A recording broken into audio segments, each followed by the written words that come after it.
Hola, en esta presentación vamos a hablar sobre los procesos de enfriamiento analizando su ciclometría. Para ello vamos a desarrollar dos casos prácticos. El primer caso práctico dice lo siguiente. Por un evaporador pasa un caudal de aire de 1 metro cúbico por minuto. Inicialmente el aire está a 21 grados centígrados, una atmósfera de presión y 70% de humedad relativa, enfriándose a 4,5 grados. Determínese la temperatura de rocío y la cantidad de agua que se condensa en kilogramos. Evidentemente, si la temperatura que alcanza el aire húmedo dentro del evaporador está por debajo de la temperatura de rocío, se va a producir condensación. Por tanto, lo que hay que averiguar es cuál es esa temperatura de rocío y cuánta cantidad se condensa. Inicialmente vamos a empezar con el cálculo de la temperatura de rocío. Tenemos como dato que la humedad relativa de la mezcla de aire que entra en el evaporador es del 70%. Eso significa que la relación entre la presión de vapor y la presión de vapor saturado a esa temperatura es igual a 0,7. Para determinar la presión de vapor saturado a 21 grados, que es la temperatura de entrada, consultamos las propiedades termodinámicas del agua en las tablas. Aquí podemos observar que la presión de saturación a 21 grados centígrados es de 0,02487 bares. Por tanto, la presión de vapor se puede calcular como 0,7 por la presión de saturación vista a 21 grados centígrados. Eso resulta de 0,017 bares. Consultando las tablas de las propiedades termodinámicas, consultando la presión de 0,017 bares, podemos observar que la temperatura de rocío equivale a 15 grados centígrados. El segundo paso es determinar la cantidad de agua condensada en el evaporador. La cantidad de agua condensada por unidad de tiempo será igual a la diferencia de humedad de la mezcla entre la entrada y la salida por el flujo de aire seco que pasa a través del evaporador. Para determinar la humedad inicial nos servimos de la presión de vapor en las condiciones de entrada y resulta de 0,011 kilogramos de agua por kilogramo de aire seco. En las condiciones de salida, el vapor mezclado con el aire que entra en el evaporador se encuentra en condiciones de saturación. Entonces podemos determinar la presión del vapor saturado a esa temperatura. Esto lo podemos consultar en las tablas de las propiedades termodinámicas del agua. Buscando en la tabla 4,5 grados centígrados nos resulta una presión de vapor saturado de 0,083 bares. A partir de la presión de vapor en la mezcla podemos determinar la humedad absoluta, resultando 0,052 kilogramos de agua por kilogramo de aire seco.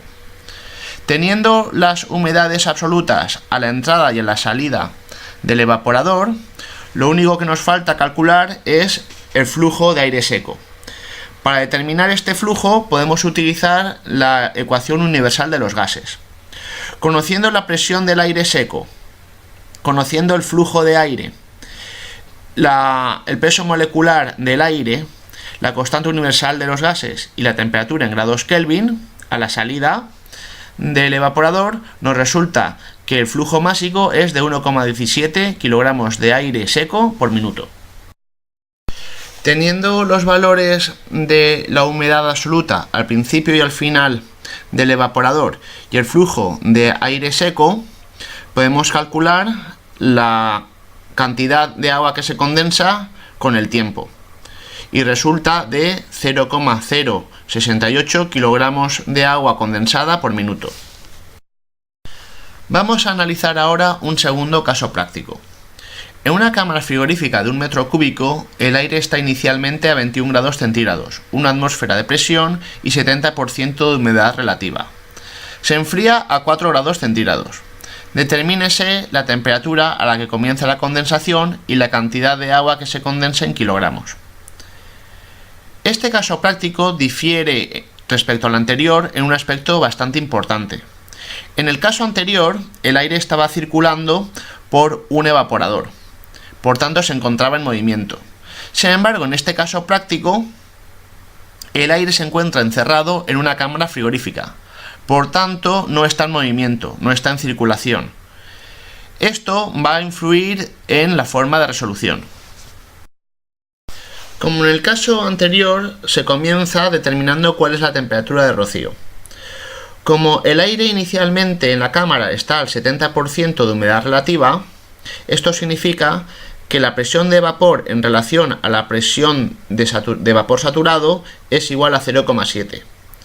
La presión de vapor saturado a temperatura inicial de 21 grados centígrados se puede consultar en las tablas de las propiedades termodinámicas del agua. Aquí podemos ver que a 21 grados centígrados la presión de saturación es igual a 0,02487 bares.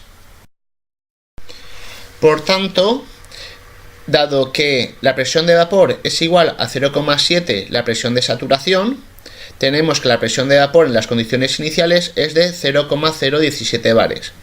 Consultando en las tablas de las propiedades termodinámicas del agua, la presión que tenemos de 0,017 bares, resulta que la temperatura de rocío se sitúa alrededor de los 15 grados centígrados, en concreto 15,6 grados centígrados. Como segundo paso, hemos de calcular la cantidad de masa de agua condensada dentro de la cámara.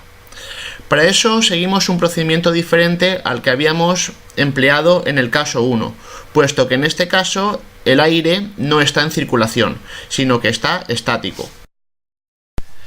Inicialmente determinamos el volumen específico del agua contenido en el aire de la cámara frigorífica.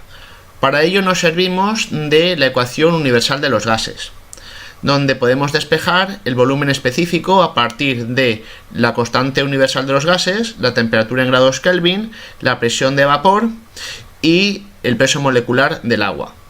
Entonces nos resulta que el volumen específico es de 78,78 metros cúbicos por kilogramos de agua. Las condiciones finales de la cámara frigorífica se sitúan en una temperatura de 4 grados centígrados. Entonces buscamos en las tablas de las propiedades termodinámicas del agua el volumen específico del líquido saturado y vapor saturado a esa temperatura. Aquí podemos observar que a 4 grados centígrados el volumen específico del agua es de 1 por 10 a la menos 3 metros cúbicos por kilogramo. Y en condiciones de vapor saturado, 157,232 metros cúbicos por kilogramo.